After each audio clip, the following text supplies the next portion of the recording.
Hello friends. देखो, इस video में मैं आपके साथ डिस्कस करूंगा यूनिट फर्स्ट के क्वेश्चन है। ये बहुत इंपॉर्टेंट क्वेश्चन है। यूनिट फर्स्ट का 4 नंबर में काफी इंपॉर्टेंट है, कई बार पूछा गया है। 4 नंबर के में आता है इस तरह का क्वेश्चन। इसमें देखो यहाँ पे कहा है कि आपको मीनिंग, स्कोप और नेचर बताना है। ठीक है, कोई भी मीनिंग या नेचर भी पूछ लेता है, मीनिंग, स्कोप, ये सारी चीजें आपको पूछनी है कि मैथमेटिक्स का क्या मीनिंग होता है, मैथमेटिक्स का क्या मतलब होता है, उसका स्कोप क्या होता है, उसका नेचर क्या होता है। ठीक है, तो इसमें आपको पॉइंट क्या क्या लिखने हैं। देखो, आप जो है विवेकानंद तो हो नहीं, जो 2 दिन में सारी की सारी चीज, 2 दिन बाद आपका एग्जाम होने वाला है, 2 दिन में आप सारी बुक पढ़ दोगे और बिल्कुल डिक्टो कॉपी वहां पे छाप दोगे एग्जाम में, ऐसा तो कुछ है नहीं। ठीक है, तो आपको बेसिकली पॉइंट याद रखने हैं। और आप टीचर हो तो टीचिंग की तैयारी कर रहे हो, तो टीचर में क्या है वो अपने अकॉर्डिंग लिखेगा। हर टीचर अपनी अपनी बुक लिखता है, तो आप देखते हैं अलग अलग बुक में अलग अलग भी लिखा हुआ, तो आपको डिक्टो पढ़ने की जरूरत नहीं है। सारी मेनली पॉइंट्स आपको समझने हैं, उन पॉइंट्स के अकॉर्डिंग ही काम करना होता है। जो पॉइंट है उन पॉइंट पे हम फोकस रखेंगे कि आपको क्या क्या पॉइंट रखने हैं। उन पॉइंट के अकॉर्डिंग ही आपको 4 नंबर में क्वेश्चन आया है, 2 पेज लिखने हैं। ठीक है, तो उससे ज्यादा ये क्वेश्चन आता नहीं, 4 नंबर में आ गया। ठीक है, तो आपको मेन पॉइंट आपको कैसे लिखने हैं इसमें ये समझते हैं। ठीक है, तो देखो, सबसे पहले आपको इसमें मीनिंग के बारे में बताना कि मैथमेटिक्स का मीनिंग क्या होता है। ठीक है, तो इसमें आप बताएंगे कि मैथमेटिक्स किस वर्ड से मिलकर बना हुआ है, कौन से। तो मैथमेटिक्स का जो इन्वेंशन हुआ है वो एक ग्रीक वर्ड से हुआ है। ठीक है, तो ग्रीक वर्ड कौन सा था, वो मैथेमा। ठीक है, तो मैथेमा वर्ड है ग्रीक वर्ड, इससे इसका इन्वेंशन हुआ है। और मैथेमा का मतलब होता है साइंस। ठीक है, तो जो मैथमेटिक्स है ये एक्चुअल में एक साइंस ही है। ठीक है, तो साइंस या नॉलेज, आज जो है मेरे पास में वो वाला जो नॉर्मल हमारा डिजिटल पैड है वो नहीं है, ये दूसरा है। इस पर कुछ हाथ से नहीं चल रहा है, ऐसे ही है। तो थोड़ा सा आप जो बोल रहे हैं उसको अच्छी तरीके से समझ लेना। ठीक है, तो साइंस, नॉलेज या लर्निंग। ठीक है, ये मैथमेटिक्स का मतलब होता है। तो सबसे पहले तो आपको ये लिखना कि मैथमेटिक्स वर्ड जो है वो कहाँ से ड्राइव हुआ है। एक ग्रीक वर्ड से हुआ है, जिस वर्ड का नाम है मैथेमा। और इसका मीनिंग होता है साइंस, नॉलेज और लर्निंग। अब यहाँ से ही आपको पता चल गया यार, मैथमेटिक्स में साइंस वर्ड आ गया, तो साइंस का मतलब क्या होता है, किस चीज की साइंस है ये। तो मैथमेटिक्स को साइंस ऑफ ऑल साइंस बोला जाता है। Science of all science, science of all science, या आर्ट्स ऑफ ऑल आर्ट्स। ठीक है, ये वर्ड आप यहाँ पे लिखेंगे, आर्ट्स ऑफ ऑल आर्ट्स। ठीक है, तो आपके पास यहाँ पे 3 पॉइंट होगी कि भाई मैथमेटिक्स का कहाँ से बना हुआ है, मैथेमा से बना हुआ है। इसका मतलब साइंस, नॉलेज और लर्निंग है। साइंस से आपने पकड़ लिया है यहीं से कि ये साइंस ऑफ ऑल साइंस है, और आर्ट ऑफ ऑल आर्ट्स है। ठीक है, इसके बाद आपको यहाँ पे लिखना है कि मैथमेटिक्स जो साइंस है वो किस चीज की साइंस है।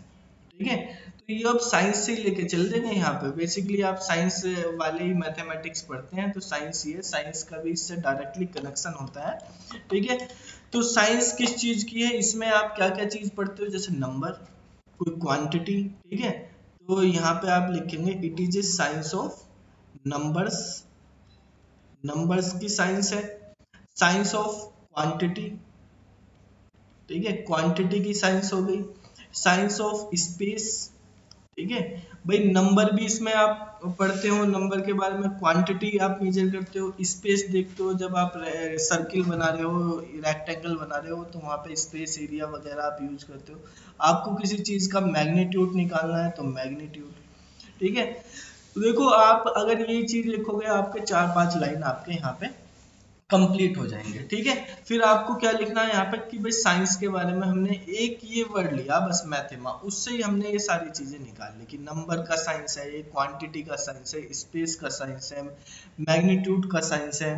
ठीक है, फिर आपको लिखने हैं इसके मैथमेटिक्स के अपने टूल्स होते हैं। ठीक है, अपनी लैंग्वेज होती है, अपने ऑपरेशंस होते हैं। ठीक है, फॉर्मूला आप यूज करते हो, ऑपरेशन प्लस माइनस वगैरह यूज करते हो, सब होते हैं। ठीक है, मैथमेटिक्स हैज ऑन लैंग्वेज, ठीक है, ऑन टूल, ठीक है, और टूल्स भी हो गए अपने, और on operation, mode of operation, mode of operations. ठीक है, तो ये चीजें आपको यहाँ पे लिखनी है मैथमेटिक्स के बारे में। इसके बाद आप लिखेंगे कि ये किस चीज के लिए हम यूज कर रहे हैं, जैसे ये सारे के सारे आपको यहाँ पे बताने हैं। तो बेसिकली ये सब चीजें आपने मीनिंग में बता दी आपकी कि क्या इसका मीनिंग हो गया है, ठीक है। इससे अब क्या फायदे होते हैं, इसका नेचर क्या है, स्कोप क्या है। तो अब जब नेचर और स्कोप के बारे में आप लिखेंगे तो उसके बारे में आपको क्या क्या पॉइंट लिखने हैं वो मैं आपको यहाँ पे समझा देता हूँ, ठीक है। तो देखो सबसे पहले आपको बताना है कि मैथमेटिक्स पढ़ने का, ठीक है, हमारे पास मेन गोल क्या है, क्यों हम मैथमेटिक्स पढ़ रहे हैं, ठीक है। मैथमेटिक्स का मेन गोल क्या है, प्राइमरी गोल और सेकेंडरी गोल आपको लिखने हैं। तो जो मैथमेटिक्स पढ़ने का प्राइमरी गोल है, तो यहाँ पे आप एक प्राइमरी गोल लिखेंगे और एक सेकेंडरी गोल। सेकेंडरी गोल, तो प्राइमरी गोल में आपको लिखना है कि पावर ऑफ थिंकिंग को डेवलप करना। मैथमेटिक्स क्या करता है, पावर ऑफ थिंकिंग को डेवलप करता है और आपकी रीजनिंग एबिलिटी को डेवलप करता है, ठीक है, यानी development of power of thinking. Mathematics पढ़ने से आप इसकी पजल्स, इसके क्वेश्चन सोल्व करते हैं तो आपके माइंड की जो थिंकिंग है, सोचने की क्षमता है, वो बढ़ जाती है। Power of development of power of thinking and reasoning, ठीक है। ये आपको प्राइमरी गोल में इसके लिखना है जब आप इसका नेचर बताएंगे। सेकेंडरी गोल जब आप बात करेंगे यहाँ पे, सेकेंडरी गोल क्या होगा इसका, तो सेकेंडरी गोल में आपको बताना है, देखिए सेकेंडरी गोल होता है इसका नॉलेज, ठीक है। आपको किसी चीज की नॉलेज मिलती है, सब्जेक्ट की नॉलेज होती है, तो नॉलेज को इम्प्रूव करना, ठीक है। अब और क्या क्या नेचर होते हैं, कहाँ कहाँ आता है, इसको पढ़ने से क्या फायदे होते हैं, क्या क्या आपके स्कोप्स वगैरह आप यूज करते हैं, ठीक है। जब स्कोप की बात करेंगे तो वहां पर तो आपको एप्लीकेशन वगैरह लिखनी, और इससे क्या क्या फायदे होते हैं वो सब आप लिखेंगे इसके अंदर, ठीक है। तो देखो बेसिकली इसके अंदर जो है सिंबल्स होते हैं अपने, ठीक है, जिनकी हेल्प से हम क्या करते हैं यहाँ पर। देखो मैं ये थोड़ा सा पेन जो है प्रॉब्लम कर रहा है तो लिख लेता हूँ, फिर आपको समझाता हूँ उसके अकॉर्डिंग, ठीक है। देखो यहाँ पे मैंने कुछ पॉइंट लिखे, आपको और क्या क्या पॉइंट इसमें लिखने हैं। तो देखो जैसे यहाँ पे लिखा मैंने कि अगर आप मैथ्स पढ़ते हैं तो आपके अंदर कॉन्फिडेंस आता है। तो जो बच्चे मैथ पढ़ते हैं वो सेल्फ कॉन्फिडेंट होते हैं और सेल्फ रिलायंट होते हैं, ठीक है, ये पॉइंट लिखेंगे। मैथ का मेन नेचर होता है, फोकस होता है कि आपकी माइंड की ट्रेनिंग कराना। इससे आपको रीजनिंग की पजल्स वगैरह सोल्व करने की हैबिट पड़ जाती है। ये जो साइंस है एक इंडक्टिव और एक्सपेरिमेंटल टाइप की साइंस है, इंडक्टिव और एक्सपेरिमेंटल साइंस है, और इसके थ्रू आपको कॉम्प्लिकेटेड प्रॉब्लम सोल्व करने की भी हैबिट हो जाती है, ठीक है। आप वो कॉम्प्लिकेटेड प्रॉब्लम भी सोल्व कर सकते हैं, ठीक है। इसका देखो स्कोप की जब हम बात करते हैं कि स्कोप क्या है मैथ का, मैथमेटिक्स का स्कोप क्या है, तो जब हम स्कोप की बात करते हैं तो डेली लाइफ में आप यूज करते हैं, ठीक है। कोई भी प्रॉब्लम को सोल्व करने के लिए, प्रॉब्लम सोल्विंग में किसी भी टाइप की प्रॉब्लम सोल्विंग हो उसमें मैथमेटिक्स का ही रोल होता है, ठीक है।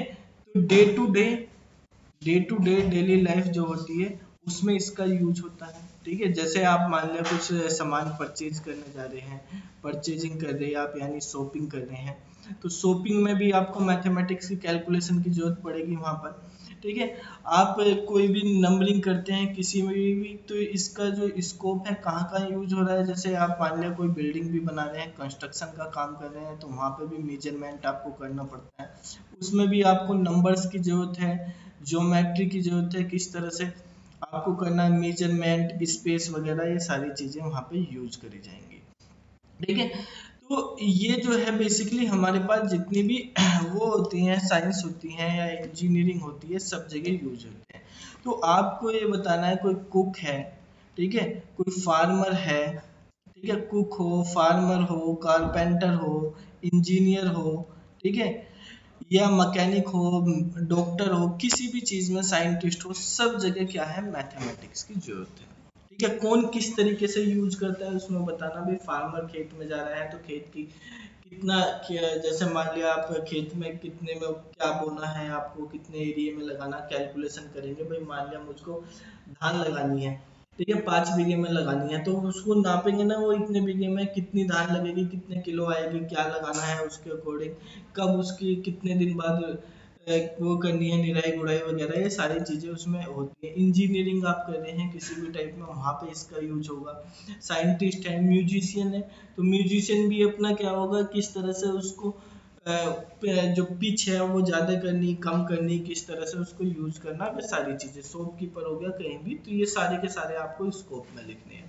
तो ये जो 4 नंबर क्वेश्चन है, इसमें आपको बस यही लिखना है मैथमेटिक्स का क्या मीनिंग होगा, ठीक है, उसका नेचर क्या है, यानी उससे क्या क्या आप के जो माइंड पे इफेक्ट पड़ते हैं, ठीक है। देखो जब मीनिंग की बात आएगी तो मीनिंग की बात में उसका मतलब बताएंगे क्या होता है। जब नेचर की बात आएगी तो नेचर का मतलब आपको बताना, हम मैथमेटिक्स को पढ़ने पे हम पे क्या प्रभाव पड़ेगा, उसका हमारा सिविलाइजेशन भी होगा, सिविलाइजेशन में भी हेल्प करता है, हमारे माइंड की ट्रेनिंग भी होती है, हमें रीजनिंग की हैबिट आ जाती है, कॉन्फिडेंट हो जाते हैं, सेल्फ रिलायंट हो जाते हैं, ठीक है, पावर ऑफ थिंकिंग बढ़ती है, नॉलेज बढ़ती है, ये सब हमारे ऊपर जो उसका इफेक्ट पड़ता है वो नेचर में बताना आपको, ठीक है। ये नहीं कि किस चीज में क्या कर दिया आपने, सारे के सारे बुक में आप देखोगे सब मिक्स करके आपको पता चल जाएगा, तो मिक्स नहीं करना है आपको। जब नेचर पूछा गया तो नेचर में आपके ऊपर उसका क्या इफेक्ट पड़ रहा है, आप जब मैथमेटिक्स पढ़ रहे हो। स्कोप पूछेगा तो स्कोप में आपको बताना है वो कहाँ कहाँ यूज हो रहा है, उसका इम्प्लीमेंटेशन, उसका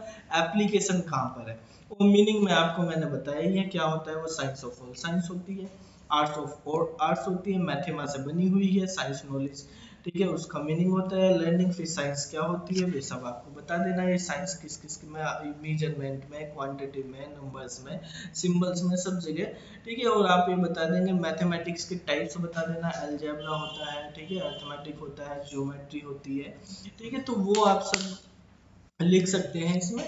तो ये सब चीजें इस क्वेश्चन में आपको लिखनी है। फिर देखो हम नेक्स्ट क्वेश्चन करेंगे, ठीक है, अगले क्वेश्चन में मिलते हैं, उसका डिस्कस करेंगे कि मैथमेटिक्स का दूसरे सब्जेक्ट में जो स्कूल में हम पढ़ते हैं उनसे क्या रिलेशनशिप होता है, इसकी हिस्ट्री क्या है, तो वो भी इम्पोर्टेंट क्वेश्चन है, वो अगली वीडियो में डिस्कस करेंगे। वीडियो कैसी लगी कमेंट करके बताना, ठीक है, अगर सही लगी होगी तो फिर नेक्स्ट वीडियो भी बनाते हैं।